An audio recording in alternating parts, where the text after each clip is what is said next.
स्वागत है दोस्तों जेएस नोवेल वर्ल्ड में। जहां हर कहानी में छुपा एक रोमांच, हंसी के ठहाके और थोड़ी सी ट्रिल। तो तैयार हो जाइए, क्योंकि अब शुरू होने वाला है एक नया किस्सा जो आपको ले जाएगा हंसी और रोमांच से भरी इस दुनिया में। पार्थ दूसरी मंजिल पर गया। सबसे पहले उसे एक विशाल और उज्जवल बैठक कक्ष लिविंग रूम मिला। एक कालीन बिछा था और चाय के रंग की लकड़ी की कैबिनेट पर एक एलसीडी मॉनिटर रखा था, जिसके बगल में एक गेम कंसोल था। सामने असली चमड़े के सोफे का एक सेट था जो बहुत मुलायम लग रहा था। दक्षिण की ओर फर्श से छत तक की खिड़कियां थीं, जिनके बाहर एक बालकनी थी जिस पर कुर्सियां और चाय के बर्तन सजे हुए थे। विलासिता पतन की ओर ले जाती है। पार्थ मुस्कुराया। उसने शयन कक्ष ढूंढा, अंदर गया और अलमारियों की तलाशी शुरू कर दी। जल्द ही उसे परिणाम मिला। शक्तिवर्धक गोलियों की पूरी 2 बोतलें। हर बोतल में 10 गोलियां थीं। एक और बोतल थी जिसमें सिर्फ 3 गोलियां थीं। गंध वही थी जो उसे नीचे मिली बोतल में थी। हो सकता है कि वे सभी मध्यम श्रेणी की शक्तिवर्धक गोलियां हों। पार्थ ने अनुमान लगाया कि मध्यम श्रेणी की शक्तिवर्धक गोली के लिए 5,000 रुपये की कीमत पर 23 गोलियों की कीमत 1,15,000 रुपये से अधिक होगी। दूसरे शब्दों में, बस ये 2 या 3 छोटी बोतलें उसके गढ़ से 20 जंगली घोड़ों के बराबर थीं। उसने गोलियां जेब में रखीं और मेज पर रखी 3 मार्शल आर्ट गुप्त पुस्तिकाओं सीक्रेट मैनुअल्स पर ध्यान दिया। वायुगामी भाला तकनीक की गुप्त पुस्तिका। परिचय के अनुसार ये लचीलेपन पर केंद्रित थी, जो 8वीं स्तर की भाला कौशल लेवल 8 स्पीयर स्किल की शैली से काफी अलग थी। अष्टदिशा हथेली तकनीक की गुप्त पुस्तिका। चाचा बलदेव को यह तकनीक आती थी, लेकिन इसे यहाँ पाना काफी आश्चर्यजनक था। तड़ित वेग कटार तकनीक की गुप्त पुस्तिका। तकनीक भयंकर थी, बिजली की तरह तेज। परिचय में उल्लेख किया गया था कि महारत के एक निश्चित स्तर पर कटार हवा को काटते समय गरजने जैसी आवाज पैदा कर सकती थी। पार्थ ने उन सभी को स्वीकार किया और पास में रखी एक लंबी कटार को देखा। ये कटार दीवार पर टंगी हुई थी। जब उसने इसे नीचे उतारा तो पहला प्रभाव इसका वजन था कम से कम 30 से 40 पाउंड। कटार बाहर निकालने पर उसकी सतह दर्पण की तरह चमकदार थी, जो एक ठंडी आभा उत्सर्जित कर रही थी। किनारा तेजी से चमक रहा था। यह आभास दे रहा था कि यह सोने और रत्न को भी काट सकता है। यह पहली श्रेणी के मूल मिश्र धातु टियर 1 ओरिजिनल अलॉय से बने तीरों से भी ज्यादा तेज लगती है। क्या ये दूसरी श्रेणी के मूल मिश्र धातु से बनी हो सकती है? पार्थ ने सोचा, अगर ऐसा है तो इसे उच्च स्तरीय खूंखार जानवर फियस बीस्ट के शरीर को काटने में सक्षम होना चाहिए। इस कटार की कीमत कितनी होगी? शायद उसे मिली हर दूसरी चीज से ज्यादा। मैं इसे वापस ले जाऊंगा और चाचा बलदेव को दिखाऊंगा। पार्थ ने कटार को म्यान में डाला। महसूस किया कि इसके साथ वह आत्मरक्षा के लिए बहुत बेहतर तैयार रहेगा। हालांकि उसके पिछले झगड़ों में कोई भी उसे नुकसान पहुंचाने के लिए पर्याप्त करीब नहीं आया था, जोयादा के साथ आज की लड़ाई ने उसे महसूस कराया कि भविष्य के विरोधियों के पास विभिन्न अप्रत्याशित चालें हो सकती हैं। तैयार रहना हमेशा अच्छा होता है। कुछ कागजी मुद्रा भी थी, ज्यादा नहीं, बस कुछ 1,000 रुपये, एक हैंडगन, दर्जनों गोलियां और कुछ अन्य वस्तुएं। उसने सब कुछ लिया, फिर यह सुनिश्चित करने के लिए दोबारा जांच की कि कुछ भी छूटा नहीं है, और शयन कक्ष छोड़ दिया। असुविधा महसूस करते हुए वह दूसरे कमरों को फिर से जांचने गया, और कुछ नहीं मिला। बस इतना काफी है। बाद में मैं विश्वजीत बंधुओं को बुलाकर तहखाने में रखे चावल को वितरित करवाऊंगा। पार्थ विला से बाहर निकला और एक नजर पीछे डाली। मानना पड़ेगा, यह विला इस सर्वनाश के समय में लगभग एक स्वर्ग था, असंख्य लोगों के लिए एक सपना। लेकिन एक अकेला उच्च स्तरीय खूंखार जानवर भी इसे सब कुछ मिट्टी में मिला सकता था। शक्ति को लगातार बढ़ाना होगा। कुछ देर बाद विला के सामने एक लंबी कतार लग गई। दुबले पतले लोगों ने अपनी थैलियां पकड़ी हुई थीं, कृतज्ञता के साथ सफेद चावल स्वीकार कर रहे थे। उनकी आंखों में भावना के आंसू थे। धन्यवाद, धन्यवाद। एक बूढ़ी औरत पार्थ के सामने घुटने टेकने लगी। तुरंत कतार में खड़े सभी लोगों ने घुटने टेक दिए, विभिन्न धन्यवाद के शब्द व्यक्त किए। पहले वे सच्चे डर से घुटने टेकते थे, इस बार वे सच्ची कृतज्ञता से घुटने टेके। पार्थ ने तुरंत बूढ़ी औरत को उठाते हुए शर्मिंदा होकर कहा, चाची कृपया ऐसा न करें। ये चीजें वही हैं जिसके आप हकदार हैं। इस टिप्पणी ने कई लोगों के दिल को छुआ। जोया परिवार के लोग इतने पत्थर दिल हैं, हमें गुलामों की तरह मानते हैं, सुबह से शाम तक काम करवाते हैं, मुश्किल से खाने को देते हैं, और अगर हम धीमे हुए तो मारते हैं। बिल्कुल, जब हमने पहली बार सुना कि जोया गढ़ लोगों को स्वीकार कर रहा है, तो हम अपने परिवारों के साथ यहाँ आए थे। कुछ सालों के बाद 1 दर्जन लोगों में से मैं ही बचा हूँ। सही है, ईमानदारी से कहूँ तो मुझे लगा कि मैं अब और नहीं टिक पाऊंगा। अप्रत्याशित रूप से आज हमें एक रक्षक मिला, जिसने हमें जोया बंधुओं से बचाया ही नहीं, बल्कि इतना सारा खाना भी बांटा। रक्षक, आप यहीं क्यों नहीं रुक जाते? हम सब आपकी बात सुनेंगे, आपके लिए काम करेंगे, जब तक आप हमें एक निवाला खाने को दें और हमें भूखा न मरने दें। किसी ने अचानक सुझाव दिया, तुरंत ही एक सामान्य भावना को प्रतिध्वनित किया। वास्तव में जोयादा उनके मन में एक अजेय व्यक्ति था, जिसे वे केवल मन ही मन में कोसने की हिम्मत करते थे। लेकिन ये युवा आदमी उनके सामने अकेले जोयादा के गिरोह को मिटा दिया। अगर यह युवा आदमी यहाँ रहा तो उन्हें भविष्य में खूंखार जानवरों के हमलों के बारे में चिंता करने की जरूरत नहीं होगी। तुरंत हर कोई एक साथ ईमानदारी से विनती करने लगा। पार्थ मुस्कुराया और सहमत हो गया। उसने जो देखा था उससे ये जोया गढ़ वास्तव में उसके गढ़ से बहुत बेहतर था। केवल दीवार ही 4 मीटर से ज्यादा ऊंची और उसकी अपनी दीवार से 2 गुनी मोटी थी। साथ ही खेती के लिए जगह थी। वे कहते हैं कि हाथ में आया एक पक्षी झाड़ी के 2 पक्षियों से बेहतर है, लेकिन ये केवल शांतिपूर्ण समय में सच होता है। ठीक वैसे ही जैसे शीर्ष स्तर के जागृत लोगों टॉप लेवल अवेकनर्स द्वारा संरक्षित बड़े शहर, यदि संभव हो तो कोई भी वहां नहीं रहना चाहेगा। ये सुनकर हर कोई रोमांचित हो गया।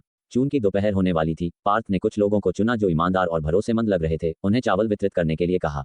जो कुछ लोग पार्थ का पक्ष पाकर उत्साहित हुए थे वे खुशी से अभिभूत थे। पार्थ मुस्कुराया, उन्हें कुछ शब्दों से प्रोत्साहित किया और सभी को निर्देश देने के बाद पार्थ के परिवार के गढ़ के सदस्यों को कुछ आपूर्ति एक बड़े ट्रक पर लादने और दूर चले जाने के लिए ले गया। जोया गढ़ के लोग उनके आंखों से ओझल होने तक देखते रहे और फिर अनिच्छा से अपने किले में लौटकर गेट बंद कर लिया। ट्रक पर विशाल ने बेचैनी से पूछा, छोटू, क्या वहां कुछ लोगों को न छोड़ना वाकई ठीक है? हाँ, खासकर जब विला के तहखाने में इतनी सारी अच्छी चीजें हैं। अगर हम चले गए तो वे अंदर घुस गए तो? किसी की आवाज लड़खड़ा गई। वह द्वितीयक बात थी। अगर उनका मन बदल गया और उन्होंने गेट बंद कर दिया तो उन्हें बाहर कर दिया तो क्या होगा? ठीक है, पार्थ मुस्कुराया और कहा, अगर हम उनके साथ रहने वाले थे तो मैंने कुछ लोगों को विशेष रूप से नजर रखने के लिए कहा है। ये भी इन लोगों के चरित्र को देखने का एक मौका है। अगर वे अच्छे चरित्र वाले साबित होते हैं तो हम ईमानदारी से उनके साथ अच्छा व्यवहार करेंगे। अगर नहीं तो हम दया और सख्ती का मिश्रण उपयोग करेंगे, अच्छों को रखेंगे और बुरों को भगा देंगे। तो ये तुम्हारी योजना है? कई लोग हैरान थे, लेकिन यह वाकई एक शानदार मौका था। उम्मीद है जोया गढ़ के लोग निराश नहीं करेंगे। जैसे जैसे समय बीता, पार्थ के परिवार के गढ़ की रूपरेखा धीरे धीरे दिखाई देने लगी। परिचित गढ़ को देखकर विश्वजीत बंधुओं और अन्य लोगों की आंखें नम हो गईं। उन्हें छोड़े हुए मुश्किल से 1 महीना हुआ था, फिर भी ऐसा लगा जैसे साल बीत गए हों। उन्हें तो ये भी लगा था कि वे इसे फिर कभी नहीं देख पाएंगे। छोटू के अनुसार गढ़ के अंदर के लोग अपेक्षाकृत ठीक ठाक रह रहे थे। हर किसी के पास खाना था और उन्होंने मार्शल आर्ट का अभ्यास शुरू कर दिया था। इसके अलावा गुप्त परिवार के गढ़ के सदस्य भी शामिल हो गए थे। इतने कम समय में कितने बदलाव हुए थे, यह अविश्वसनीय था। विश्वजीत की निगाहें पार्थ पर पड़ीं। सबसे बड़ा बदलाव पार्थ में आया था। उसकी शक्ति इतनी आश्चर्यजनक दर से बढ़ी थी। उसके बिना वे जोयादा के क्रोध का सामना कर रहे होते। इस समय पार्थ के परिवार के गढ़ के पहरेदार टॉवर में किसी ने दूरबीन से देखा और दृश्य पर ध्यान दिया। वह एक पल के लिए ठहर गया, फिर उसका मुंह खुला रह गया, आंखें बाहर निकल आईं, जंगली खुशी का भाव दिखाया। उसने जल्दी से इकट्ठा होने की घंटी बजाई। गढ़ में हर कोई हैरान होकर घंटी की आवाज पर इकट्ठा हुआ। बूढ़े श्याम, क्या चल रहा है? मुझे याद है कि शिकार टीम आज शिकार पर नहीं गई थी, है ना? हाँ, हम सब यहीं हैं और मैं बस भाला तकनीक का अभ्यास कर रहा था। गौरव चिल्लाया, हैरान दिख रहा था। मैं खाना बना रहा था। अगर मैं न देखूं तो जल गया तो? बूढ़े श्याम, तुम बस मजाक के लिए घंटी नहीं बजा सकते, है ना? तुम बकवास कर रहे हो। बूढ़े श्याम ने कोसते हुए दक्षिण की ओर इशारा किया। मैंने छोटू को, विश्वजीत, विशाल और बाकी सबको वापस लाते हुए देखा। वे एक बड़ा ट्रक चला रहे हैं, लगभग यहां पहुंचने वाले हैं। क्या? तुरंत जगह शांत हो गई और हर कोई अविश्वास का भाव पहने हुए था। बूढ़े श्याम, तुमने अभी क्या कहा? गुरदीप ने पूछा। होंठ कांप रहे थे, डर रहा था कि उसने गलत सुना, झूठी उम्मीद से डर रहा था। गुरदीप, मैंने कहा कि मैंने विश्वजीत, विशाल, जयंत और जीत को ट्रक पर देखा। वे सब वापस आ गए हैं। बूढ़े श्याम ने कहा। आवाज भर्राई हुई थी और आंसू बह रहे थे। हर किसी ने ये शब्द स्पष्ट रूप से सुने। हर व्यक्ति अपनी जगह पर स्थिर था। क्या ये सच है? विश्वजीत और बाकी सब वापस आ गए हैं? असंभव। क्या वे जोयागढ़ में नहीं थे? जोयादा और उसके लोग अपनी क्रूरता के लिए जाने जाते हैं, वे किसी को भी जाने नहीं देते। ये छोटू है। छोटू उन्हें लाया है, इसीलिए वह सुबह भर नहीं दिखा। सही है, मैंने भी सुना। बूढ़े श्याम ने कहा कि छोटू उनके साथ है। क्या ये संभव है कि वह आज सुबह जोयागढ़ गया और उन सभी को वापस ले आया? हर किसी ने नजरें बदली। हम यहाँ क्यों खड़े हैं? गेट खोलो और खुद देखो, अरुण ने कहा, गेट खोलने के लिए आगे भागते हुए। हर कोई सदमे से बाहर निकलकर उसके पीछे भागा, गढ़ से बाहर निकल आया। और फिर उन्होंने एक बड़ा ट्रक देखा जो धीरे धीरे पास आ रहा था, 300 मीटर से भी कम दूरी पर। ट्रक पर कई लोग खड़े थे, सभी उन्माद में अपने हाथ हिला रहे थे, चेहरे उन्हें परिचित थे। यह विश्वजीत और बाकी सब हैं। वे वापस आ गए हैं। ये सचमुच वे हैं, सचमुच वे। विश्वजीत, विशाल, हर कोई उत्साह से आगे भागा। वे वापस आ गए, सभी। गुरदीप ने अपने आंसू पोंछे। चाचा बलदेव दरवाजे पर खड़े होकर देख रहे थे, उनकी आंखें नम थीं। पार्थ के परिवार के गढ़ में चहल पहल थी। हर कोई, चाहे वयस्क, बच्चे या वरिष्ठ, विश्वजीत और उनके समूह को घेरे हुए थे, उन्हें जोयागढ़ में उनके अनुभवों को सुना रहे थे। पहले हर किसी के चेहरे पर अभी भी मुस्कान थी, लेकिन धीरे धीरे मुस्कान जम गई और उनकी भौहें गहरी होती गईं।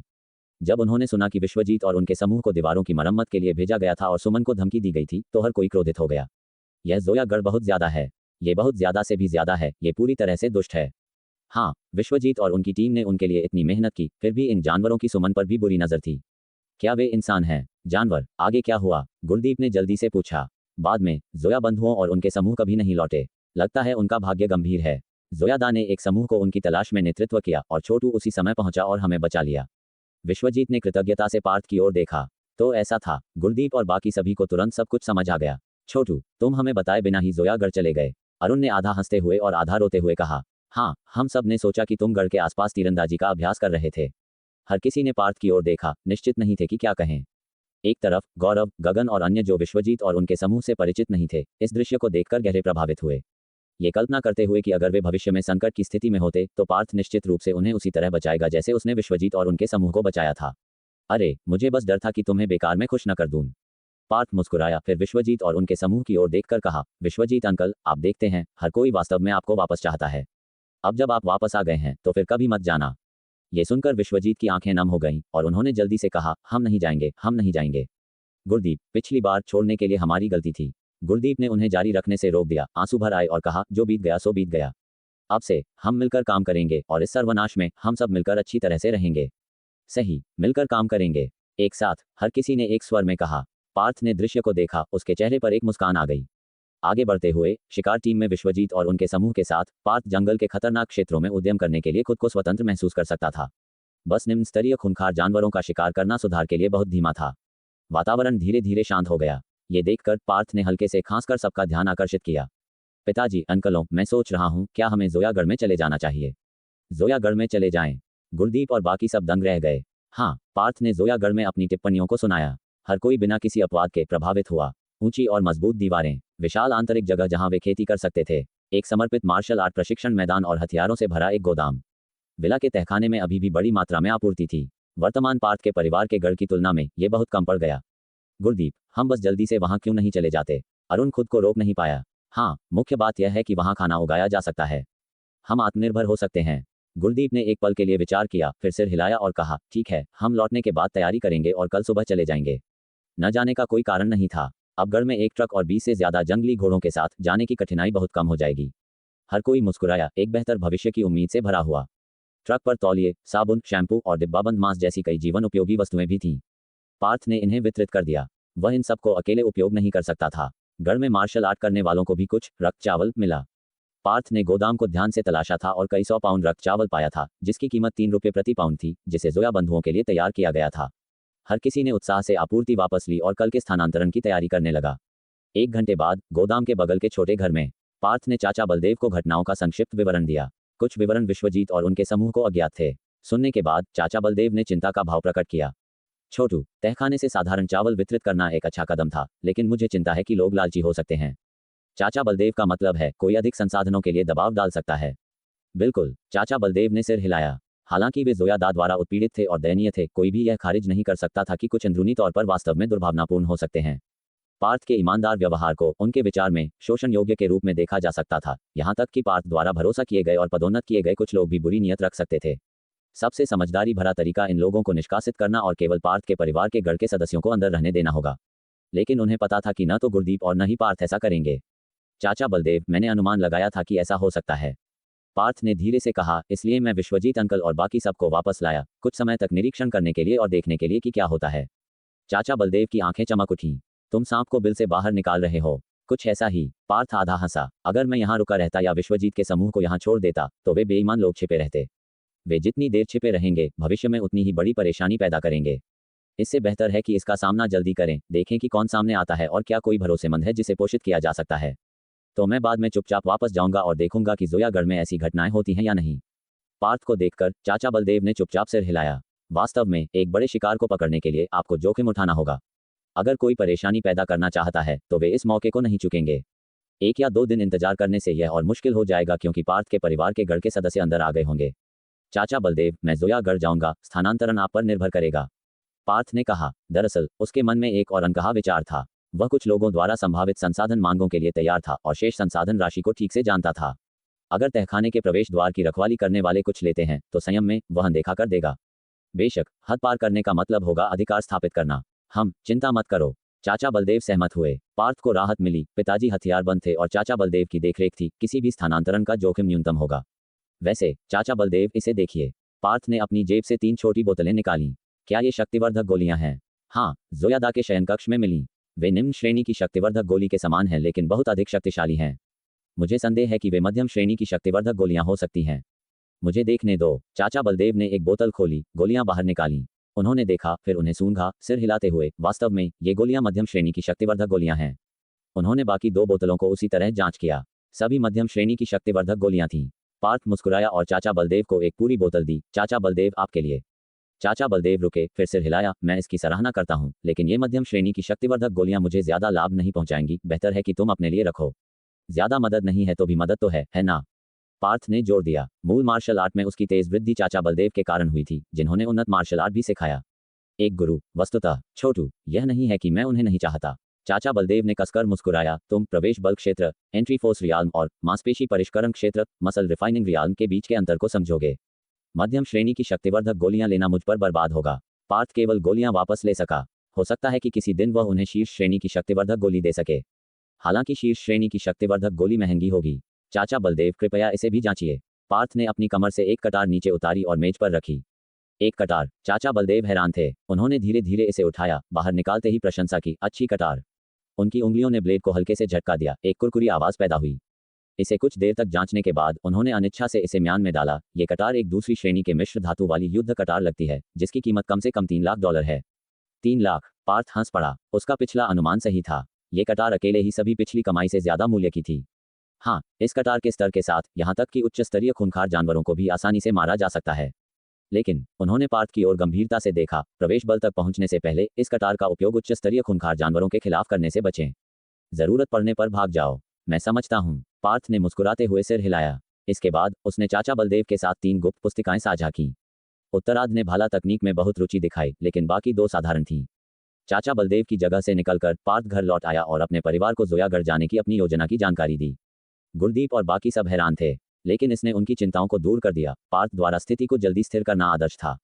छोटू, हालांकि पिताजी जानते हैं कि यह व्यर्थ है, फिर भी तुम्हें सावधान रहने के लिए याद दिलाना होगा।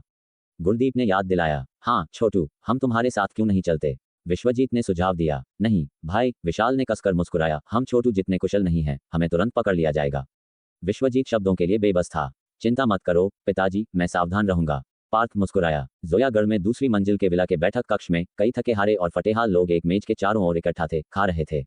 मेज पर खाना प्रचुर मात्रा में था, जिसमें सब्जियां और मांस दोनों थे, और यह स्वादिष्ट महक रहा था। वे लोग ऐसे खाना निगल रहे थे जैसे उन्हें मौत तक भूखा रखा गया हो। वाह वाह। तभी एक युवा आदमी अचानक ऊपर देखा। उसका चेहरा दम घुटने से लाल हो गया।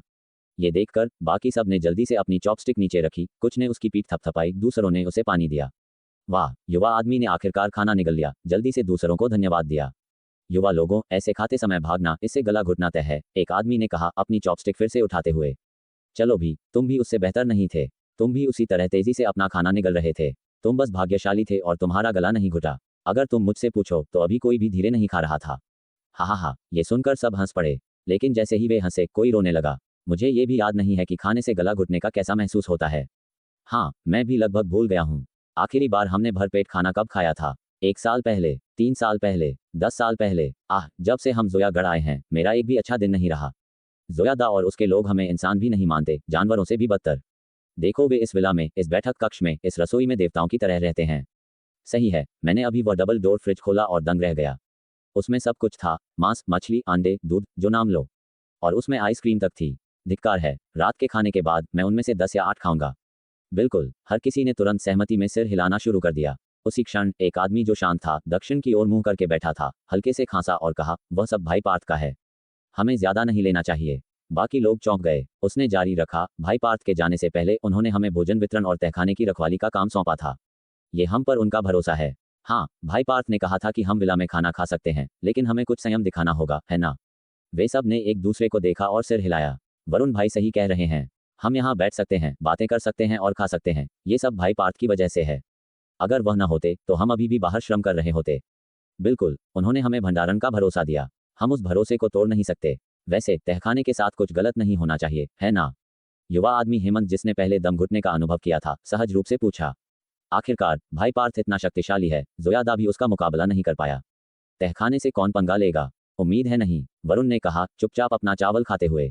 पार्थ के जाने के बाद वह तुरंत हथियार लेने के लिए भंडारण में गया था। पहले खाना वितरित करते समय उसने देखा था कि काफी कुछ आंखें तहखाने की ओर लालच से जल रही थीं। ये देखकर बाकी सब ने भी अपने सिर कटोरे में झुका लिए। तभी बाहर से तेज कदमों की एक श्रृंखला गूंज उठी। उन्होंने ऊपर देखा, एक साथ दरवाजे की ओर देखा। उन्होंने जो देखा उससे वे लगभग डर गए। विला के प्रवेश द्वार पर 100 से ज्यादा लोगों की भीड़ इकट्ठा हो गई थी, पुरुष और महिलाएं, युवा और बूढ़े। सामने के 1 दर्जन या उससे ज्यादा लोग युवा और मजबूत थे, कुछ तो चाकू, भाले और धनुष भी पकड़े हुए थे। क्या क्या हो रहा है? हेमंत का मुंह खुला रह गया। वरुण ने अपनी चॉपस्टिक नीचे रखी, उसका चेहरा गंभीर था। बाकी 3 या 4 लोगों के चेहरे पर अलग अलग हद तक पीलापन था। वे अभी सोच रहे थे, क्या वाकई कोई इतना साहसी होगा कि भाई पार्थ की चीजें ले ले? पता चला कि वाकई थे और काफी सारे थे भी। फर्श पर रखे हथियार उठाओ, वरुण ने धीमी आवाज में कहा। वे होश में आए, जल्दी से फर्श पर रखे चाकू और भले उठाए और उसके पीछे दरवाजे तक गए। लोगों के इस समूह का सामना करते हुए हथियार पकड़े हुए उनके हाथ कांप रहे थे। आप सब यहाँ क्या कर रहे हैं? हमने पहले ही सारा खाना बांट दिया है ना? वरुण ने अपना भाला पकड़ा, उसकी नजर भीड़ पर घूम गई, उसकी आवाज स्थिर थी। भीड़ में बुजुर्ग, महिलाएं और बच्चे सहज रूप से एक कदम पीछे हट गए, उनसे आंखें मिलाने की हिम्मत नहीं हुई।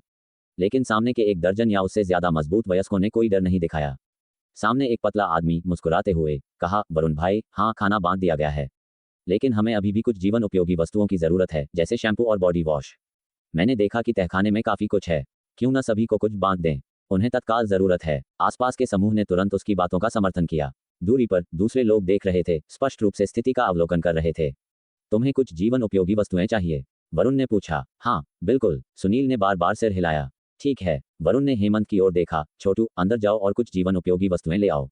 ये रुख सामने की भीड़ में हलचल पैदा कर गया, खासकर नेतृत्व कर रहे एक दर्जन या उससे ज्यादा पुरुषों में। ईमानदारी से कहूं तो ऐसा करने में बहुत साहस लगा। आखिरकार पार्थ के परिवार के गढ़ का आदमी जोया दा से भी ज्यादा दुर्जय था।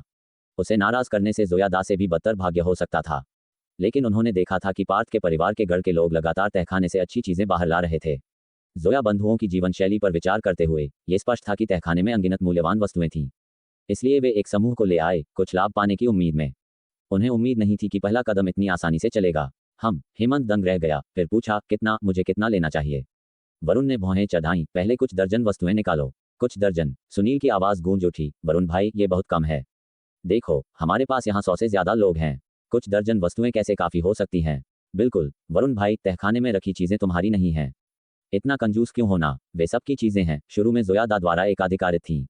अब जब जोया दा मर चुका है, उन्हें तहखाने में धूल फांकने देने के बजाय हमें उन्हें सभी को बांटना चाहिए।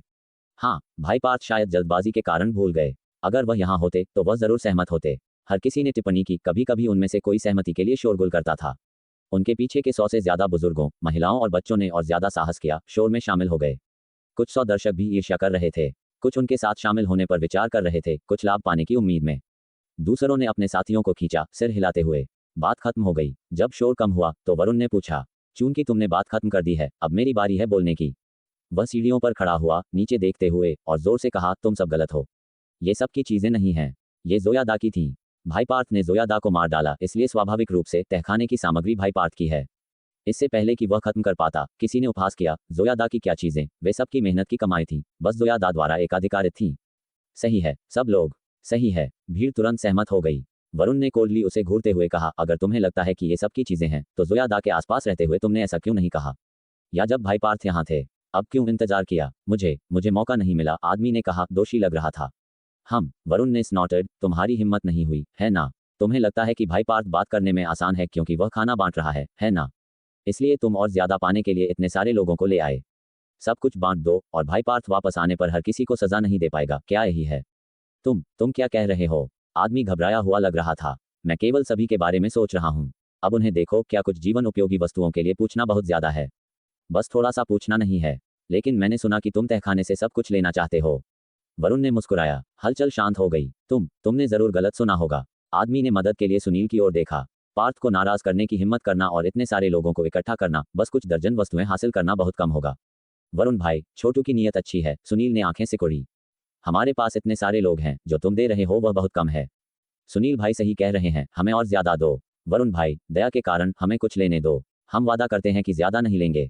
हाँ, हम वादा करते हैं कि ज्यादा नहीं लेंगे। वरुण ने मुस्कुराया, मैं तुम्हें अंदर नहीं जाने दूंगा। मैं बस इतना ही दे सकता हूँ, इससे ज्यादा मेरे बस में नहीं है।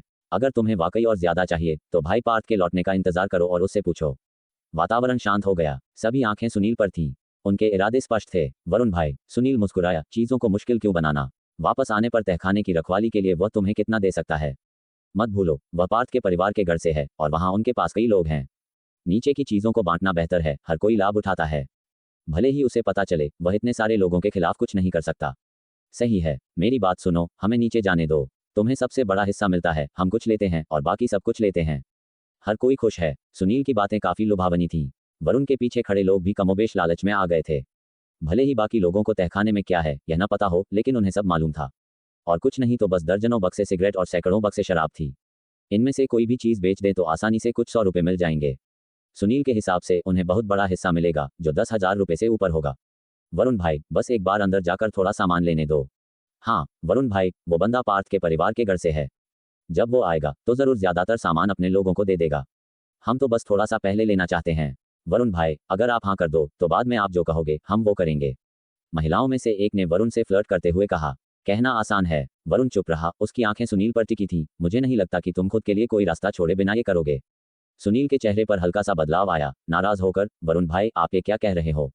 तुम्हें नहीं पता मैं क्या कह रहा हूँ? वरुण ने पूछा। इतने सारे लोगों को इकट्ठा करके तहखाने का सामान बांटना, और तुम अब भी यहीं खड़े हो। मुझे विश्वास नहीं होता। ये सुनकर आसपास के लोग सुनील को अलग नजरों से देखने लगे। वरुण भाई, खाने पर बकवास कर लो, पर यहाँ नहीं। मैं ये सब की भलाई के लिए कर रहा हूँ। बल्कि तुम हो जो जोयागढ़ से हो, फिर भी पार्थ के परिवार के गढ़ का साथ दे रहे हो। क्या तुम्हें सब लोगों के लिए अफसोस नहीं होता? सुनील ने ठंडे लहजे में कहा। उसके माथे पर पसीना आ गया था। हाँ, उसके पास एक और योजना थी। कानून बहुमत को सजा नहीं देता, वह 10 साल पहले था, लेकिन अब कोई सबको मार भी दे तो कौन क्या करेगा? जोयादा इतने सालों से जुल्म करता रहा, कौन उसे रोक पाया? इसलिए उसने पार्थ की गैरमौजूदगी में बड़ा हाथ मारने और कल सुबह जल्दी भाग जाने का प्लान बनाया था। वह अपने पुराने गांव या कहीं और जा सकता था। जब पैसा हो तो डर किस बात का? उसने कठोर जीवन बहुत जी लिया था। मैं पार्थ के परिवार के गढ़ का साथ दे रहा हूँ। हाँ, दे रहा हूँ। वरुण ने मजबूती से कहा। तुम लोग सोचो, पार्थ भाई के आने से पहले तुम कैसी जिंदगी जी रहे थे। अब तुम यहाँ खड़े होकर निडर होकर सामान मांग सकते हो? नहीं, तुम्हारे में खड़े होने की भी हिम्मत नहीं थी। पार्थ भाई ने ही तुम्हें, मुझे भी शामिल करते हुए, जोया बंधुओं के चंगुल से बचाया था। और तो और उन्होंने तहखाने का सारा खाना निकाला और तुम सब में बांध दिया, सारा का सारा। तुम सबको दर्जनों किलो चावल मिला था, है ना? तेजी से भीड़ में से ज्यादातर लोगों ने सिर झुका लिया। हाँ, उस वक्त उन्हें विश्वास ही नहीं हो रहा था कि उन्हें इतना सारा खाना मिल सकता है। घर पहुंचकर भी यह एक सपने जैसा लग रहा था। पार्थ भाई हम सब के मसीहा हैं, और तुम लोग खाना मिलने के बाद और चाहते हो। तुम उनकी गैरमौजूदगी में तहखाने से सब कुछ लेना चाहते हो। अगर तुम पार्थ भाई होते और वापस आकर ये देखते तो तुम्हें कैसा लगता? क्या तुम्हें जरा सा भी अपराध बोध नहीं है? वरुण के शब्द हथौड़े की तरह सबके दिल पर पड़ रहे थे। उसके पीछे हेमंत ने हिम्मत जुटाई और चिल्लाया। वरुण भाई सही कह रहे हैं। इंसानी ख्वाहिशें अनंत होती हैं। बहुत ज्यादा चाहने से सिर्फ नुकसान होता है। बहुत खूब। दूर खड़ी भीड़ में से किसी ने हाथ उठाकर चिल्लाया। लोगों में जमीर होना चाहिए। एहसान फरामोश मत बनो। सही कहा, पार्थ भाई ने हमें बचाया और खाना बांटा। तुम्हें और क्या चाहिए? क्या तुम सच में जोयादा को वापस बुलाना चाहते हो? तुम लोग बस कमजोरों को धमकाते हो। जब जोयादा यहाँ था तब तुमने ऐसी बातें क्यों नहीं की? अपने चारों ओर की फटकार सुनकर 100 से ज्यादा लोग शर्मा गए और चाहते थे कि कहीं छिप जाएं। ठीक है, सब लोग शांत हो जाओ। ये देखकर वरुण ने अपने हाथ ऊपर उठाए और आसपास की फुसफुसाहट शांत हो गई। पार्थ भाई यहाँ नहीं है, हम सब जोयागढ़ के ही हैं। अगर तुम लोग अब चले जाओ तो मैं मानूंगा कि कुछ हुआ ही नहीं। उसके बोलते ही कुछ लोग भागने के लिए बेचैन हो गए। पहले कुछ, फिर दर्जन भर, 20, और जल्द ही सिर्फ अगवा ही बचे। यहाँ तक कि उनकी आंखों में भी डर था और वे पीछे हटना चाहते थे। अब इन लोगों को लो और चले जाओ, और मैं इसे अनदेखा कर सकता हूँ। वरुण ने सुनील की तरफ देखा। सुनील भाई, शायद हमें रुक जाना चाहिए। हाँ, सब चले गए। आसपास के कुछ लोगों ने दबे स्वर में कहा। क्या तुम्हें सच में लगता है कि यह जो कहता है वो करेगा? सुनील ठंडी हंसी हंसा। क्या तुम्हें लगता है कि पार्थ के लौटने पर यह आदमी हमारा राज ईमानदारी से रखेगा? जब उसे पता चलेगा तो क्या यह ऐसा दिखाएगा कि कुछ नहीं हुआ और हमें जाने देगा? दर्जन भर लोग सहम गए। जो बुजुर्ग, औरतें और बच्चे पीछे हट गए थे, उनके चेहरे पर भी घबराहट के लक्षण दिखाई दिए। सुनील भाई, तुम्हारा मतलब क्या है? अब जब हम इसमें फंस गए हैं तो पीछे हटने का कोई रास्ता नहीं। सुनील ने दांत पीसे। हम इतने सारे हैं और वे बस मुट्ठी भर। हमें किस बात का डर है? इन सबको मार डालो, तहखाने से जो चाहे ले लो, जो नहीं ले सकते उसे तोड़ दो। पार्थ कितनी भी तेजी से आए, वह कल तक नहीं पहुंचेगा। हम सुबह होते ही निकल सकते हैं, या लूटपाट के बाद ही निकल जाएं। वह हमारा पीछा कहाँ तक करेगा? मैं तुम्हें याद दिला दूं, जोयादा के पास अनगिनत अच्छा सामान है। कुछ भी उठा लेने से हम 6 महीने तक आराम से रह सकते हैं। अगर हमने यह मौका गंवा दिया तो दूसरा नहीं मिलेगा। धमकी और लालच के दोहरे दबाव में बाकियों की आंखों में भी हल्की सी क्रूरता आ गई। हाँ, वे ही इसके जिम्मेदार थे, और अगर वे पार्थ होते तो वे भी उन्हें आसानी से नहीं छोड़ते। बेहतर है कि अब आर पार हो जाए। जिंदगी और मौत तो तय है, और दौलत किस्मत में होती है।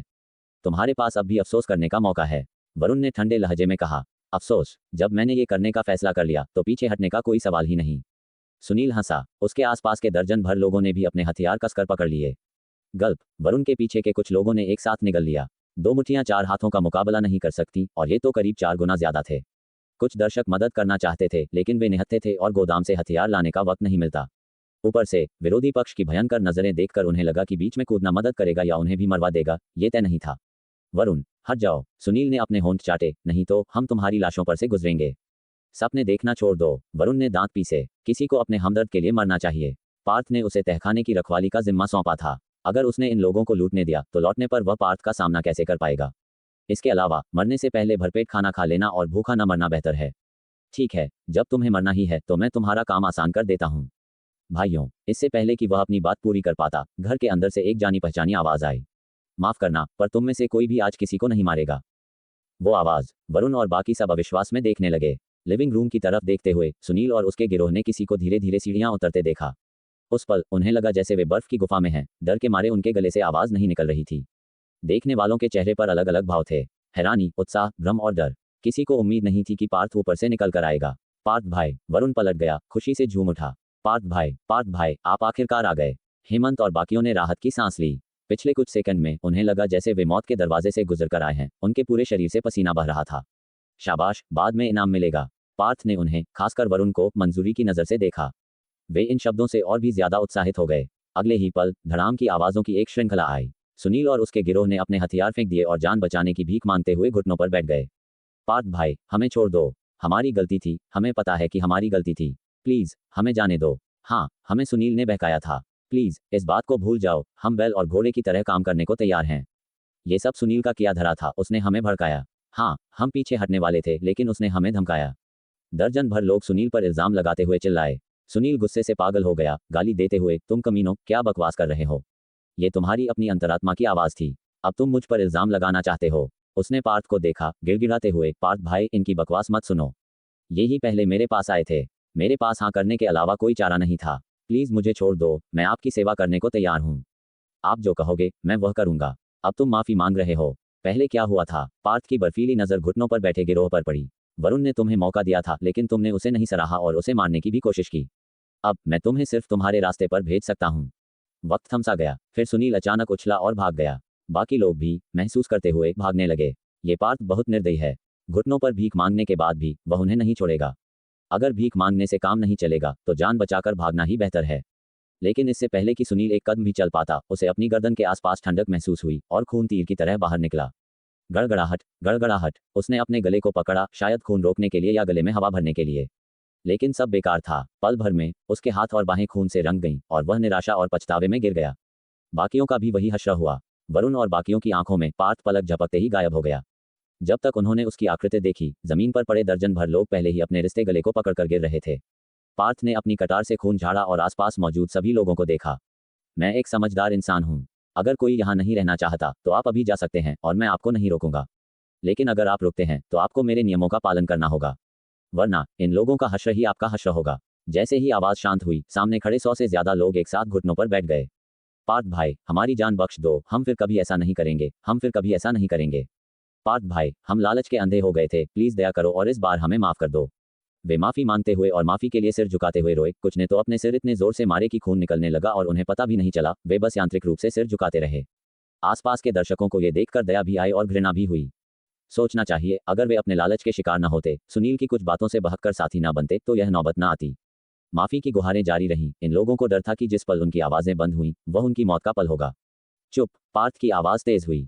100 से ज्यादा लोगों ने डर के मारे अपना मुंह बंद कर लिया। एक आवाज भी निकालने की हिम्मत नहीं हुई। पार्थ को गिड़गिड़ाती नजरों से देखा। हालांकि तुम सब साथी थे, यह अच्छी बात है कि तुम समझ गए, वरना मैं तुम्हें यहाँ घुटनों पर बैठकर माफी मांगने का मौका भी नहीं देता। ये सुनकर 100 से ज्यादा लोगों को राहत मिली, जैसे उन पर से कोई बड़ा बोझ हट गया हो।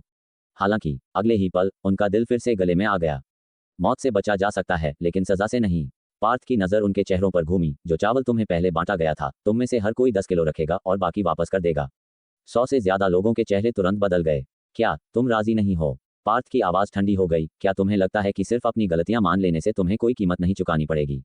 अगर तुम वापस नहीं करना चाहते तो वह भी ठीक है। मैं ज्यादा सख्त नहीं होना चाहता। तुम वह अनाज लेकर कहीं और जा सकते हो। मैं वापस करने को तैयार हूँ।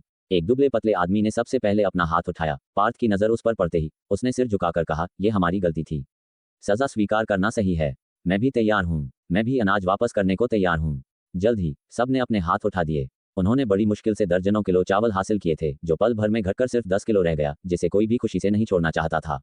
लेकिन जमीन पर पड़ी दर्जन भर लाशों की तुलना में उनका अंत कहीं ज्यादा बेहतर था। कम से कम उनकी जान तो बची। पार्थ भाई, किसी ने हिम्मत जुटाई और पूछा, जब हम अनाज वापस कर देंगे तो क्या आज की बात खत्म हो जाएगी?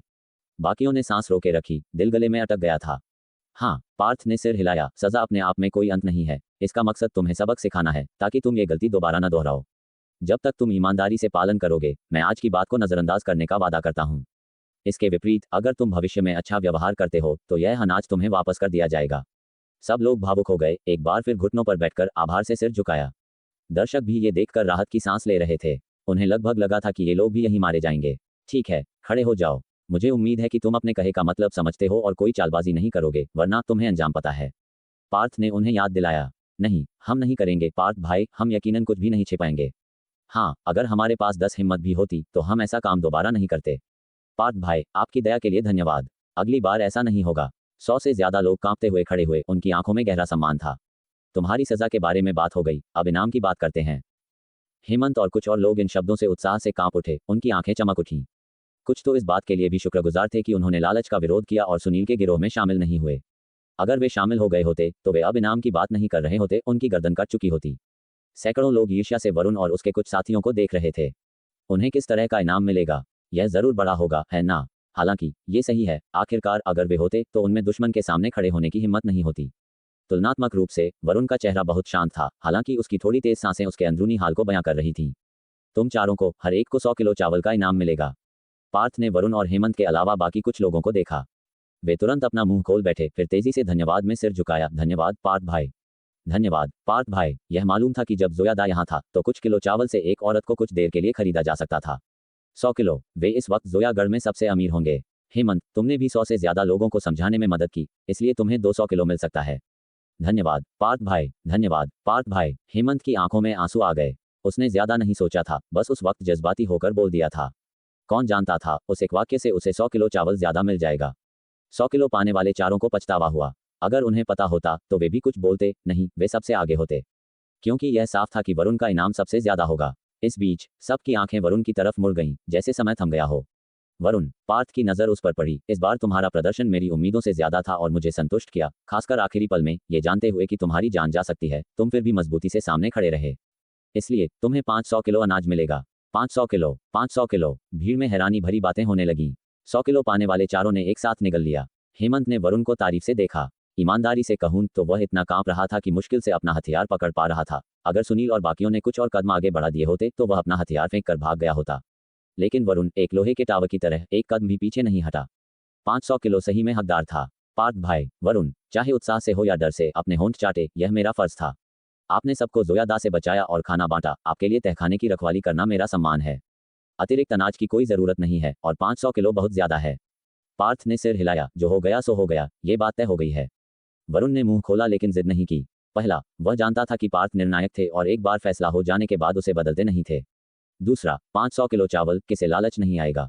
भीड़ ईर्ष्या से भरी थी। एक इंसान के लिए 500 किलो कितने समय तक चलेगा? अगर रोजाना 1 किलो भी खाए तो भी करीब 2 साल तक चलेगा। तुम सही कह रहे हो। वे इसे सौभाग्यगढ़ में 500 रुपए में किसी भी चीज के लिए बदल सकते हैं। बिल्कुल, अगर हम में से कोई आगे आया होता तो हमें भी 200 किलो मिल जाता। किसी ने अफसोस किया। कहना आसान है, अब भी तुम खड़े होने की हिम्मत नहीं करोगे। पार्थ की आवाज उभरी। सिर्फ वरुण और उसके साथियों को ही नहीं, तुम में से जिन्होंने उनका साथ नहीं दिया, उन्हें भी इनाम मिलेगा। पूरा इलाका शांत हो गया। सबकी आंखें अविश्वास में फैल गईं। उन्हें भी इनाम मिलेगा। तहखाने में बहुत सारी रोजमर्रा की जरूरत की चीजें हैं, लाइन लगाओ और हर कोई एक चीज ले सकता है। तुरंत जोरदार खुशी की लहर दौड़ गई।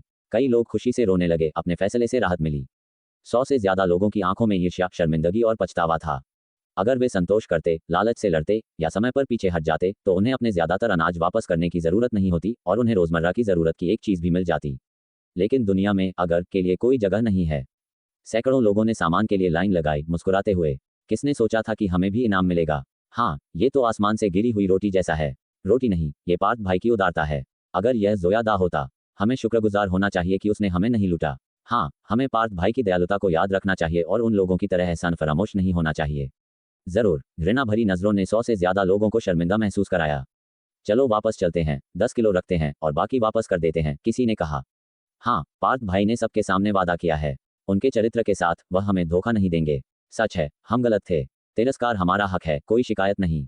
इसके साथ ही वे तितर बितर हो गए। थोड़ी देर बाद वे अनाज लेकर वापस लौटे। हेमंत और उसके आदमियों ने हर गठरी की जांच की, क्योंकि सबका हिस्सा लगभग बराबर था।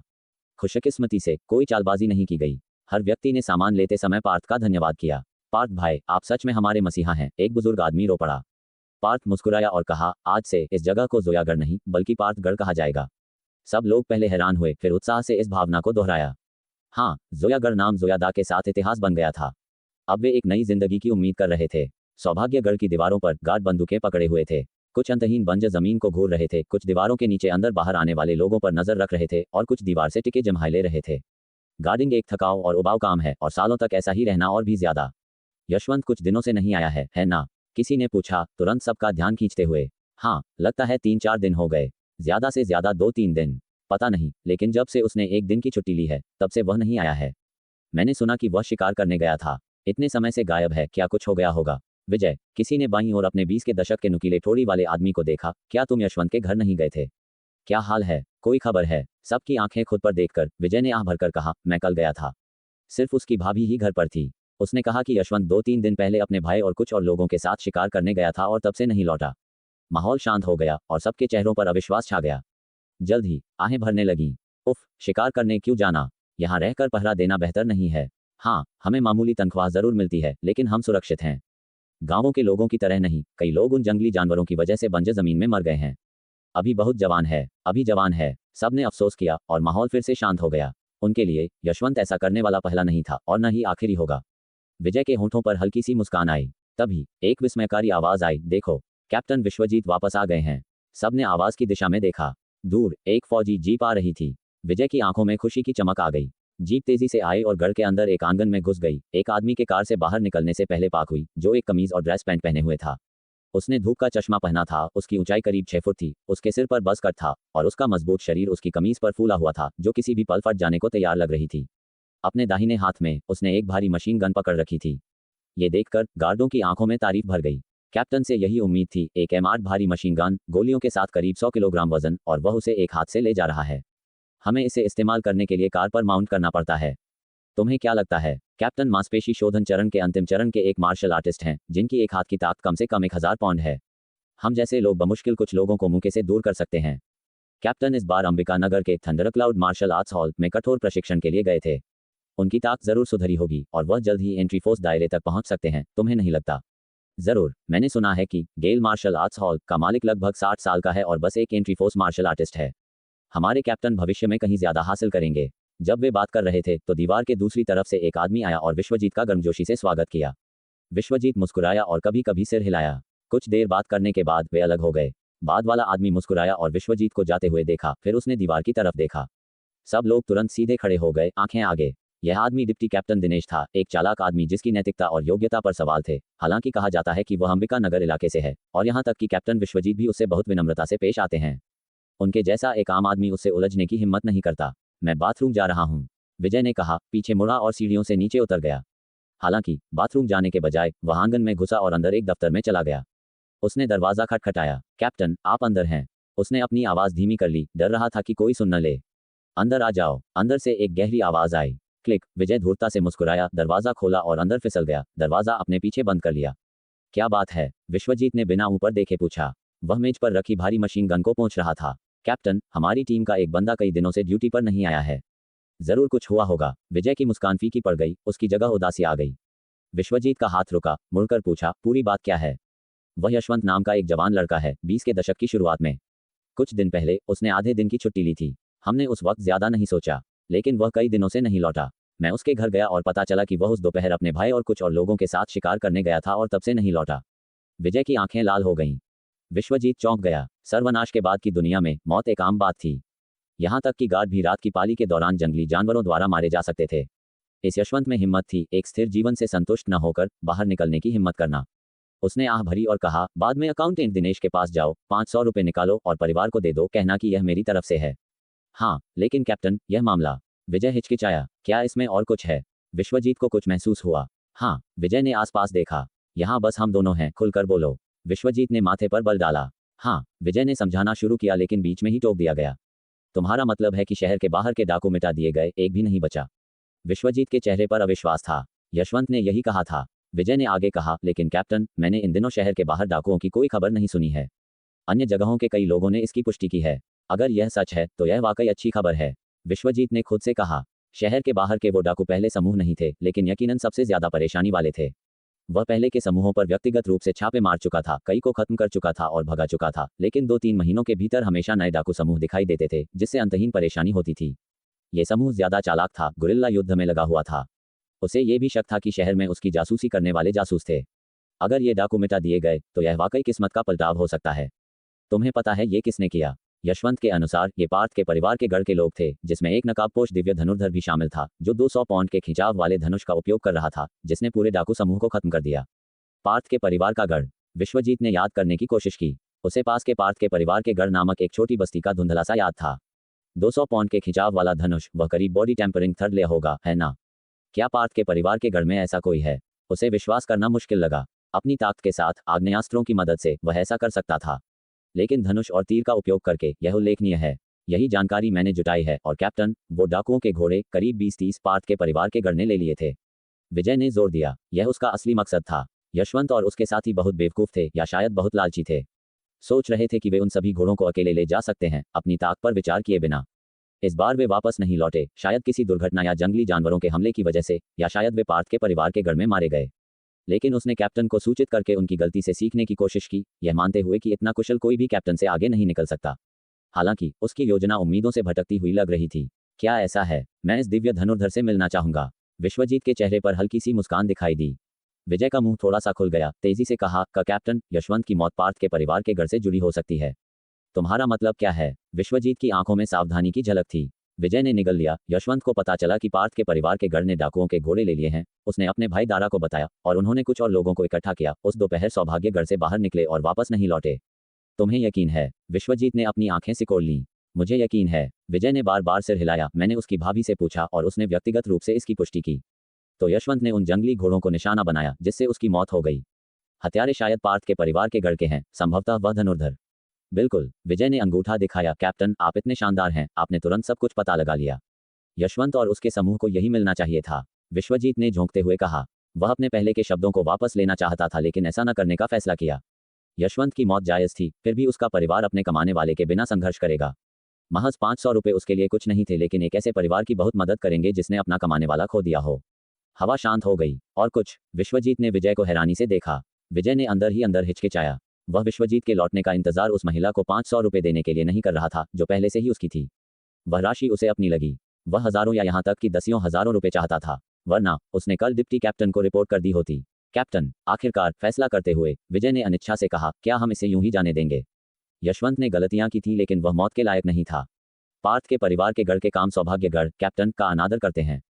उसने अपने आंसू पोंछे। यशवंत एक अच्छा लड़का था, हम सब इन दिनों उसे याद करते हैं, लेकिन अब वह मर चुका है। जब मैं इसके बारे में सोचता हूं तो मैं रोए बिना नहीं रह पाता। छोटू भावुक होकर अपनी पिछली घटनाओं को याद करते हुए जोर जोर से रो रहा था। तभी उसकी नजर कमरे के भयानक ठंडे माहौल पर गई। कप्तान, कप्तान, उसने ऊपर देखा और अभिमन्यु को ठंडी नजरों से घूरते हुए देखकर वह डर से कांप गया। ये बेहद डरावना था। क्या चाहते हो कि मैं लोगों को लेकर पार्थ के परिवार का गढ़ को खत्म कर दूं और उनका बदला लूं? या अभिमन्यु ने उसे अर्थपूर्ण ढंग से घूरते हुए कहा, उन जंगली घोड़ों को वापस छीनकर तुम्हें हिस्सा दूं? कप्तान, मेरा वह मतलब बिल्कुल नहीं था। छोटू का चेहरा डर के मारे पीला पड़ गया। उसे एहसास हुआ कि उसने इस कप्तान को कम आंका था। ये निश्चित रूप से केवल मजबूत हाथ पैरों वाला साधारण मार्शल आर्टिस्ट नहीं था। तुम्हारे लिए यही बेहतर है, अभिमन्यु ठंडी सांस भरकर बोला। बाहर निकलो। जी छोटू, जैसे उसे माफी मिल गई हो, वहां से भाग निकला। जब वह बाहर निकला और सूरज की रोशनी को महसूस किया, तब जाकर उसने राहत की सांस ली। भयानक, बहुत भयानक। इसमें कोई शक नहीं कि अगर अभिमन्यु उसे अभी मारना चाहता तो ये किसी चींटी को कुचलने से ज्यादा मुश्किल नहीं होता, और कोई उसके लिए आवाज भी नहीं उठाता, क्योंकि वह कप्तान था, सौभाग्यगढ़ के मुखिया का चचेरा भाई। लेकिन डर छटने के बाद उसके दिल में शिकायत पैदा हो गई। धिक्कार है, मैंने इतनी मेहनत से पूरी कहानी पता की और तुम्हें बताने आया। ये तुम्हें 10,000 से भी ज्यादा देने जैसा था, और बदले में मुझे क्या मिला? मैंने तो अच्छा काम किया था। ठीक है, तुम महान हो, मैं ये जानकारी किसी और को बताऊंगा।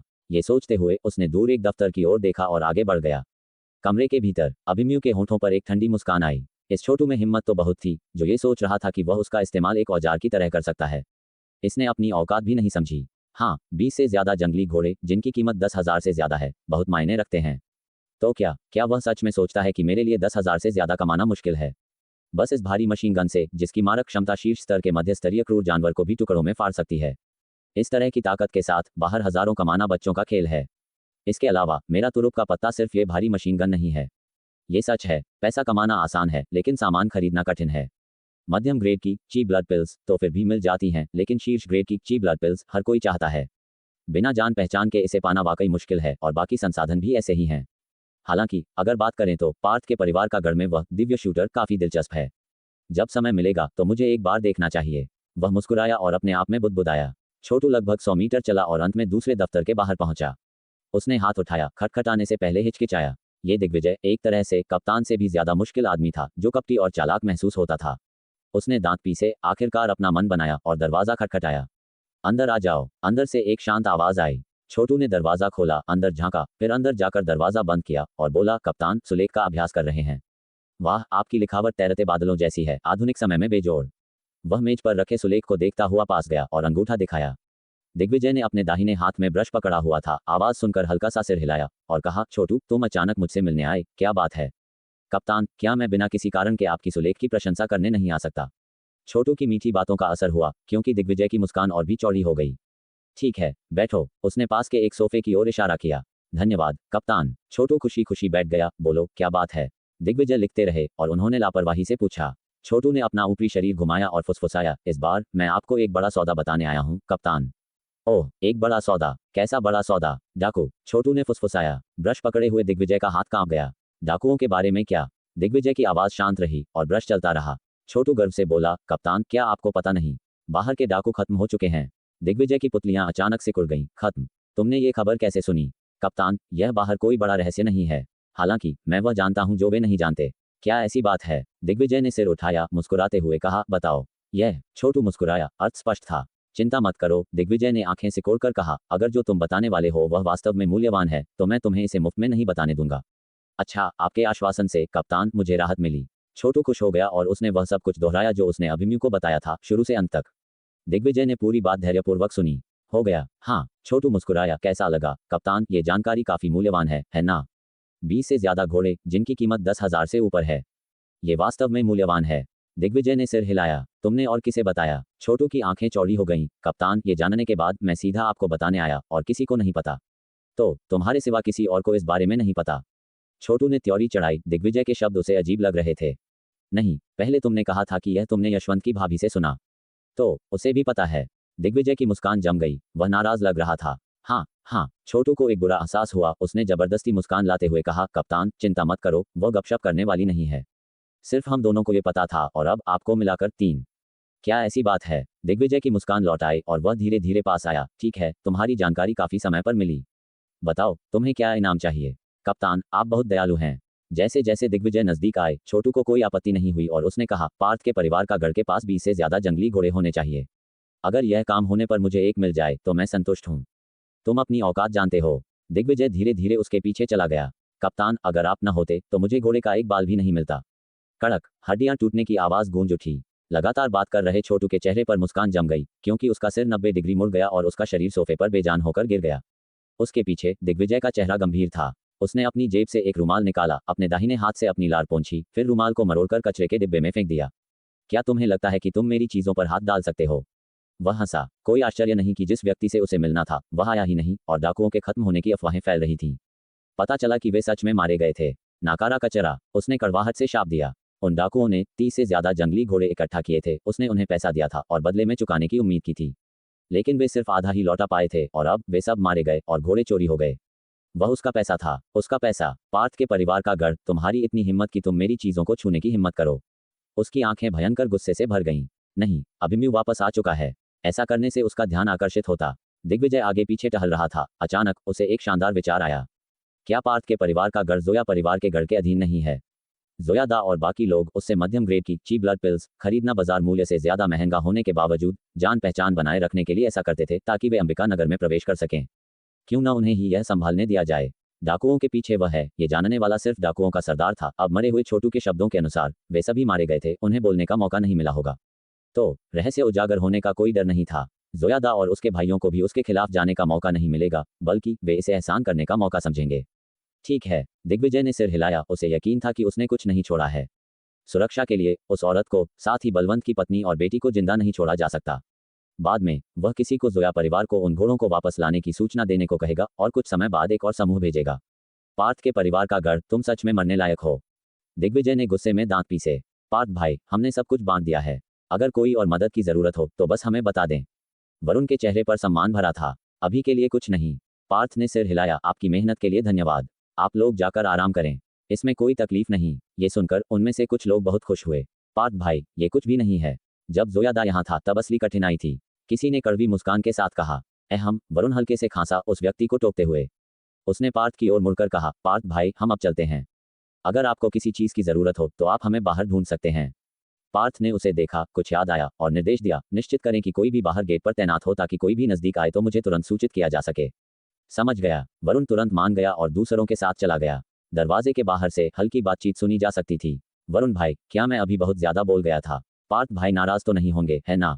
चिंता मत करो, पार्थ भाई इतने छोटे दिल वाले नहीं हैं। वरुण की आवाज गूंजी। यह अच्छा है, मैं बस बहुत ज्यादा उत्साहित था। अगर ये दिन पहले आ गया होता तो मेरा भाई थकान से नहीं मरता। आवाजें धीरे धीरे धीमी हो गईं। पार्थ ने हल्की सांस ली। आज उसके कार्यों से स्थिति स्थिर हो जानी चाहिए थी। भले ही अभी भी कुछ असंतुष्ट लोग हों, वे ज्यादा परेशानी पैदा नहीं कर सकते थे। एक बार उसके पिता और बाकी लोग आ गए तो सब कुछ ठीक हो जाएगा। कुल मिलाकर चीजें बेहतर हो रही थीं। बेशक गांव के स्तंभ के रूप में उसे लगातार अपनी शक्ति को मजबूत करने की जरूरत थी, अन्यथा एक छोटा सा बदलाव भी वर्तमान अनुकूल स्थिति को बर्बाद कर सकता था। आज की कमाई को ताकत में बदलने का समय आ गया है, पार्थ ने अपने आप में कहा। अपनी जेब से मध्यम ग्रेड की ची ब्लड पिल्स की 3 बोतलें निकालीं और मेज पर रखीं। फिर उसने अपनी विशेषता पैनल को देखा। स्तर, देर से मांसपेशी परिशोधन। स्तर 10/300। शरीर रचना 206.97। शक्ति 221.95। चपलता 131.76। आत्मा 104.28। संभावित अंक 1652 20 अंक दिन। अनुभव अंक 155। सब कुछ सुचारू रूप से हो, ये सुनिश्चित करने के लिए पार्थ ने भोर में निकलने से पहले ही मांसपेशी परिशोधन के मध्य स्तर से अंतिम स्तर में उन्नति कर ली थी। उसकी शक्ति अब 220 अंक तक पहुंच गई थी, यानी वह फिर से बड़ी उन्नति के लिए तैयार था। पार्थ ने घूंट भरा, प्लस चिन्ह को देखा और उत्साह से उसे दबा दिया।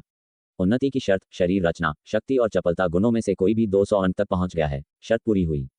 तीनों गुणों का औसत मूल्य 170 अंकों से अधिक है। शारीरिक संवर्धन स्तर 15 तक पहुंच गया है। उन्नति की सफलता दर 100%, वर्तमान सफलता की संभावना 78%।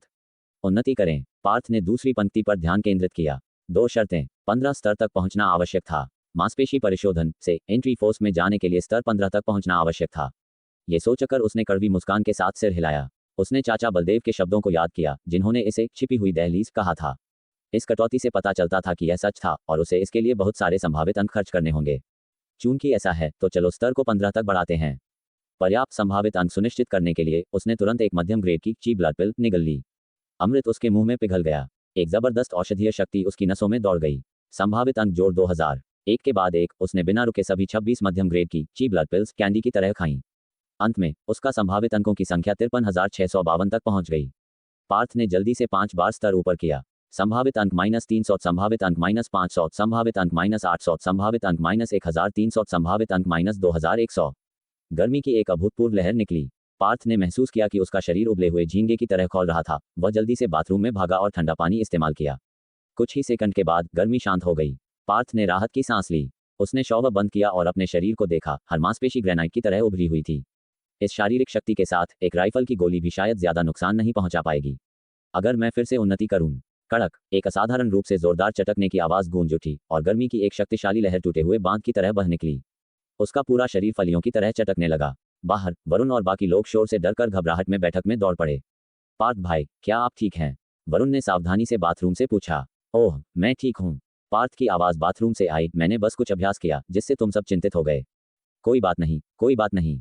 वरुण और बाकी सब ने एक साथ राहत की सांस ली। हम फिर बाहर जाते हैं। पार्थ ने अभ्यास करना बंद कर दिया। असंतुष्ट नजर से विशेषता पैनल को देखा। स्तर, मिंगजिन। स्तर 15/0/3400। शरीर रचना 499.54। शक्ति 535.71। चपलता 318.02। आत्मा 251.02। संभावित अंक 49,652 अंक दिन। अनुभव अंक 155। 5 संवर्धन और एक उन्नति के बाद उसके शारीरिक आंकड़े कम से कम 2 गुने हो गए थे। उसने उन्नति की दहलीज पर क्लिक किया। उन्नति की शर्त, शारीरिक शक्ति, शक्ति या चपलता गुणों में से कोई भी 500 अंक तक पहुंचता है। शर्त पूरी हुई। तीनों गुणों का औसत मूल्य 400 अंकों से अधिक है। शारीरिक संवर्धन स्तर 20 तक पहुंच गया है। उन्नति की सफलता दर 100% है। सफल उन्नति की वर्तमान संभावना 58%। उन्नति करें। 400 अंकों का औसत। आवश्यकता पूरी हो गई थी। हालांकि उसे स्तर 20 तक पहुंचना था, जिसके लिए बचे हुए 40,000 से ज्यादा अंक शायद पर्याप्त नहीं होंगे। बस थोड़ा और मैं डार्क पावर में उन्नति कर सकता हूं। अंबिका नगर जाने का समय आ गया है। हालांकि जैसा कि चाचा बलदेव ने बताया था, शीर्ष ग्रेड की ची ब्लड पिल खरीदने के लिए पैसे से ज्यादा कुछ जान पहचान की भी जरूरत होती है। पार्थ ने त्योरी चढ़ाई। पार्थ ने आसमान पर नजर डाली। देर शाम हो चुकी थी। तभी तेज कदमों की एक श्रृंखला पास आई। जल्द ही एक घबराया हुआ आदमी विला के दरवाजे पर दिखाई दिया। वरुण भाई, कुछ गड़बड़ है, कुछ गड़बड़ है, आदमी ने हाँफते हुए कहा। बाहर एक कार आ रही है। अंदर के लोगों ने हमें गेट जल्दी खोलने को कहा। क्या? वरुण चौंक गया। उन्होंने बताया कि वे कहाँ से हैं। उन्होंने कहा कि वे कप्तान दिग्विजय के साथ हैं और जोया दा को जल्दी से बाहर आकर उनसे मिलने को कहा। कप्तान दिग्विजय? वरुण ने गहरी त्योरी चढ़ाई। ये थोड़ी परेशानी वाली बात हो सकती थी। वे कितने हैं? उसी पल पार्थ घर के अंदर से बाहर आया और पूछा। दो, वे दो हैं। संदेशवाहक ने जोड़ा। वे दोनों 20 की उम्र के हैं, एक एसयूवी चला रहे हैं। उनके पास बंदूकें हैं और वे बहुत अहंकारी लग रहे हैं। पार्थ के चेहरे पर एक अजीब सा भाव आया। मैं तुम्हारे साथ चलता हूँ। इस बीच परिसर की दीवारों के बाहर ड्राइवर की सीट पर बैठा आदमी अधीर हो चुका था।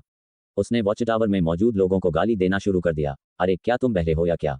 क्या तुम मुझे सुन नहीं सकते? गेट खोलो और मुझे अंदर आने दो। सुना? वॉच टावर में मौजूद दोनों लोग डर से कांप रहे थे, लेकिन फिर भी उन्होंने सिर हिलाया। उन्होंने पार्थ का निर्देश याद रखा। लानत है, आदमी ने गुस्से में शाप दिया। फिर उसने अपने दाहिने हाथ में एक हैंडगन निकाली और वॉच टावर पर कई गोलियां चलाईं। Bang bang bang. Watch tower में मौजूद दोनों आदमी तुरंत दुबक गए। वॉच टावर उड़ते हुए लकड़ी के टुकड़ों से भर गया। शैलेश ने कुछ और बार ट्रिगर दबाया। मैगजीन खाली हो गई थी। ठीक है शैलेश, कुछ गोलियां बचाओ। यात्री सीट पर बैठा युवराज हंसा। क्या वे जोया दा को सूचित करने पहले ही नहीं गए? लेकिन पहले ऐसा नहीं था। शैलेश ने बड़बड़ाया। पहले जैसे ही हम अपनी पहचान बताते थे, गेट खुल जाता था। इस बार उन्होंने हमें बाहर ही छोड़ दिया। हो सकता है कि उन्होंने अभी अभी कर्मचारी बदले हों। युवराज ने उदासीनता से कहा। वे बहुत सारे लोगों को खो देते हैं। पिछले गार्डों को कुछ परेशानी हुई होगी। ये सच है। शैलेश ने सिर हिलाया। एक बार गेट खुल जाए, मैं उन हरामी को मार दूंगा।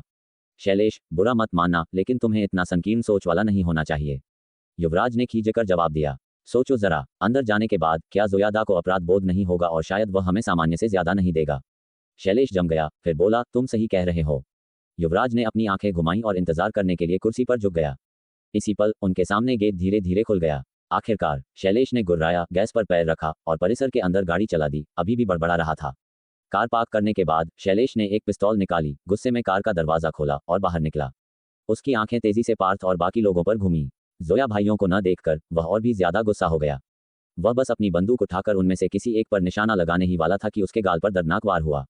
तुरंत बाद कड़क, हड्डियां टूटने की ठंडी आवाज गूंज उठी। अचंभित दर्शकों की आंखों में शैलेश का पूरा शरीर एक तोप के गोले की तरह हवा में उड़ गया, जो सीधे गढ़ के गेट से सैकड़ों मीटर बाहर जाकर गिरा। युवराज, जिसने अभी अभी कार से एक पैर बाहर निकाला था, वह भी इस दृश्य से हक्का बक्का रह गया। उसने अपना सिर घुमाया, बाहर देखा, फिर उस व्यक्ति को देखा जिसने अभी अभी वार किया था, और अंदर ही अंदर डर ने जगह ले ली, जिसके तुरंत बाद गुस्से का एक उन्मादी उबाल आया। तुम क्या कर रहे हो? क्या तुम जानते हो कि हम कौन हैं? कोई अंदाजा नहीं। पार्थ ने सिर हिलाया, युवराज को भावहीनता से देखते हुए। मुझे सिर्फ इतना पता है कि तुम अभी अंदर भी नहीं आए और तुमने पहले ही मेरे लोगों पर हमला कर दिया, जो स्पष्ट रूप से दिखाता है कि तुम अच्छे लोग नहीं हो। ये सुनकर वरुण और आसपास के अन्य लोग बहुत प्रभावित हुए। मुझे विश्वास है कि अब तुम अपनी स्थिति समझते हो। पार्थ ने उसे देखा। तो सहयोग करो। मैं पूछता हूँ, तुम जवाब देते हो। युवराज ने मुश्किल से घूंट भरा। अगर मैं जवाब दूं तो क्या तुम मुझे जाने दोगे? तुम्हारे प्रदर्शन पर निर्भर करता है। पार्थ ने जवाब दिया। तुम मुझे मार नहीं सकते। युवराज ने दांत पीसे और कहा। मैं कप्तान दिग्विजय के अधीन हूँ। अगर हम वापस नहीं लौटे तो कप्तान निश्चित रूप से अनुमान लगा लेंगे कि हमें कुछ हुआ है। तब न सिर्फ तुम बल्कि जोया परिवार का गढ़ में कोई भी जीवित नहीं बचेगा। ये सुनकर हर कोई हंसा। युवराज को एक अकथनीय सिहरन महसूस हुई। तुम किस पर हंस रहे हो? यहाँ सवाल मैं पूछता हूँ, तुम नहीं। बस मेरे सवालों का ईमानदारी से जवाब दो। पार्थ ने त्योरी चढ़ाई। वरना मैं पहले तुम्हारा एक हाथ तोड़ दूंगा। मैं विश्वास करता हूँ। युवराज ने जल्दी से जवाब दिया। बहुत अच्छा। पार्थ ने फिर पूछा। कप्तान दिग्विजय कौन है? क्या वह सौभाग्यगढ़ की गार्ड टीम से है? हाँ। युवराज ने आज्ञाकारी ढंग से सिर हिलाया। वह गार्ड टीम का उपकप्तान है और दिग्विजय परिवार से है। दिग्विजय परिवार से? तुम्हारा क्या मतलब है? पार्थ ने त्योरी चढ़ाई। भाई, आपने अंबिका नगर के बारे में तो सुना ही होगा, है ना? युवराज ने जल्दी से कहा। अंबिका नगर में 5 प्रमुख परिवार हैं, दिग्विजय परिवार उनमें से एक है। कप्तान दिग्विजय उसी परिवार से है। तो उसका कुछ अच्छा खानदान है। पार्थ बुदबुदाया। हाँ। युवराज ने जल्दी से सिर हिलाया। दिग्विजय परिवार में एक जागृत व्यक्ति है। मैंने सुना है कि वह बहुत शक्तिशाली है। भाई, बस मुझे जाने दो। मैं वादा करता हूँ कि वापस जाने के बाद मैं इसके बारे में एक शब्द भी नहीं कहूंगा। लेकिन अगर तुम मुझे वापस नहीं जाने दोगे तो कप्तान दिग्विजय जल्द ही अपने आदमियों को यहाँ लाएगा। पार्थ ने उसे नजरअंदाज कर दिया और पूछना जारी रखा। कप्तान दिग्विजय ने तुम दोनों को जोया दा को ढूंढने के लिए यहाँ किस लिए भेजा था? का कुछ नहीं। युवराज को अपराध बोध महसूस हुआ। उसने बस हमें कर्ज वसूलने के लिए भेजा था। सच में? पार्थ ठंडी हंसी हंसा। मैं तुम्हें अपने विचारों को व्यवस्थित करने का एक आखिरी मौका देता हूँ। अगर तुम इस बार भी सच नहीं बताओगे तो मैं कार्रवाई करूंगा। मैं सच बता रहा हूँ। युवराज ने विनती की। 3 मैं सच में? दो, मैं बताता हूँ। युवराज का माथा पसीने से भीग गया था। कप्तान ने मुझे जोयादा को एक संदेश भेजने के लिए कहा, उसे पार्थ के परिवार का गढ़ को खत्म करने और वहां के जंगली घोड़ों को जब्त करने के लिए कहा था। तुम्हारा क्या मतलब था? पार्थ का दिल आश्चर्य से तेजी से धड़कने लगा। जंगली घोड़े, दिग्विजय को ये कैसे पता होगा? विशिष्ट विवरण, मुझे भी ज्यादा यकीन नहीं है। युवराज ने अपनी गर्दन सिकोड़ ली। भाई, मैंने तुम्हें ये संदेश बताया, तुम्हारी ताकत से पार्थ के परिवार का गढ़ से उन जंगली घोड़ों को जब्त करना आसान होगा। मैंने सुना है कि उनके पास लगभग 20 से 30 घोड़े हैं, जिनकी कीमत 1 लाख से ज्यादा है। सच में? पार्थ हंसा। निश्चित रूप से। युवराज ने अपना दाहिना हाथ उठाया। हम सहयोग करें। निश्चिंत रहें, एक बार यह हो जाने के बाद कप्तान दिग्विजय तुम्हें कम नहीं आंकेंगे। वरुण और बाकी लोग चौंक गए। पार्थ का तेजी से ठंडा होता भाव देखकर युवराज ने जल्दी से अपनी बात बदल दी। नहीं, सहयोग की जरूरत नहीं है। तुम सब ले लो, सब कुछ, बस मुझे यहाँ से जाने दो। निश्चिंत रहो, मेरे जाने के बाद मैं यहाँ जो कुछ भी हुआ उसके बारे में कुछ भी नहीं बताऊंगा। सच में? तो मुझे बताओ, कप्तान दिग्विजय को ये कैसे पता चला कि पार्थ के परिवार का गढ़ में जंगली घोड़े थे? और उसके अलावा क्या किसी और को पता है? पार्थ ने वह 2 सवाल पूछे जो वह सबसे ज्यादा जानना चाहता था। मुझे सच में नहीं पता। युवराज ने सिर हिलाया। एक आखिरी सवाल और फिर मैं तुम्हें जाने दूंगा। हाँ, हाँ, तुम पूछो। युवराज खुश हो गया। ये दिग्विजय नाम का व्यक्ति, वह कितना शक्तिशाली है? आप उसकी मार्शल आर्ट्स कौशल की बात कर रहे हैं? मैंने सुना है कि वह मांसपेशी परिशोधन के मध्य स्तर पर है। भाई, क्या आप उससे निपटने की योजना बना रहे हैं? कृपया न करें। अगर आप उसे छूते हैं और दिग्विजय परिवार को पता चलता है तो वे तुम्हें दुनिया के छोर तक ढूंढेंगे। याद दिलाने के लिए धन्यवाद। जैसे ही शब्द गिरे, युवराज ने अपनी गर्दन पर एक सिहरन महसूस की और दर्द और घुटन उसमें उमड़ आई। उसने हताश होकर अपनी गर्दन को ढांक लिया। पार्थ को अविश्वास से देखते हुए उसके होंठ हिल रहे थे, जैसे पूछ रहे हों, क्यों? क्यों? क्योंकि मैं पार्थ के परिवार का गढ़ से हूँ। पार्थ ने ठंडी नजर से उसे देखा।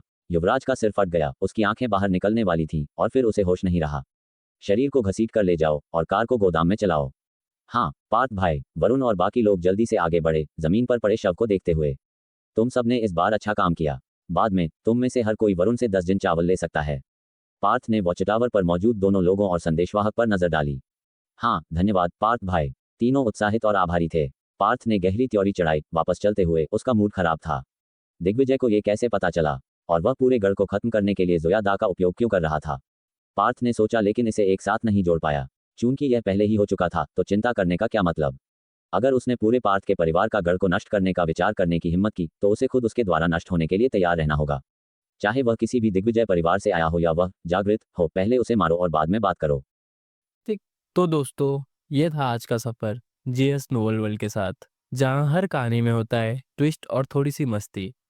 अगर आपको मज़ा आया हो तो लाइक, शेयर और सब्सक्राइब करना ना भूलें। मिलते हैं अगले एपिसोड में। तब तक बने रहिए जीएस नोवेल वर्ल्ड के अद्भुत दुनिया के साथ।